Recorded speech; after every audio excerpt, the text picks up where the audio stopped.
Well, the first trial tied to the Uvalde mass shooting inside Robb Elementary is finally heading to court. Yeah, in May of 2022, a gunman killed 19 children and 2 teachers. And this trial is to decide whether an officer on the scene did enough to try and stop him. Well, our Rebecca Lopez already in Corpus Christi, where that trial has been moved. What's happening in just hours inside a Corpus Christi courtroom is historic. For the first time in state history, a police officer is going to trial for his actions, or rather inactions, during a school mass shooting. Former Uvalde police officer Adrian Gonzalez's jury selection begins today. He and the former school police chief have been criminally charged in the Robb Elementary School shooting that left 19 children and 2 teachers dead. More than 500 potential jurors have been summoned. That pool will be narrowed before the court begins what's known as voir dire, where jurors are questioned individually. This is expected to be an emotionally charged trial. Gonzalez faces 29 felony counts of abandoning or endangering a child.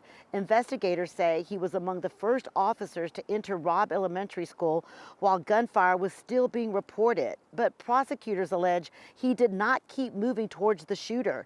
Instead, surveillance video shows Gonzalez retreated and did not re-enter to confront the gunman, even as officers continued to hear shots and children remained inside. Prosecutors say the response shifted towards treating the situation as a barricaded subject, not an active shooter, a decision they argue went against training adopted nationwide after the Columbine school shooting in the 90s. Training requires officers to immediately stop the threat. You have the duty to respond, to act, and try to eliminate the threat because, again, lives are at risk. A critical incident review later found the gunman was wrongly described as barricaded or contained at least 24 times during the response. Prosecutors argue those decisions cost lives, but defense attorneys are expected to argue that failure is not the same as a crime. I'm the defense. Where I'm going to argue is falling short of the mark is not a crime. Even being a coward is not a crime. Jurors will ultimately decide whether what happened inside Robb Elementary was a tragic breakdown or was it criminal conduct.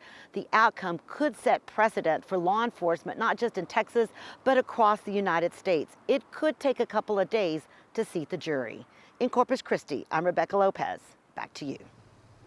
Now, WFAA will stream gavel-to-gavel coverage of the trial beginning at 8 a.m. Our exclusive coverage can be found on WFAA Plus. It is free to download to your TV right now.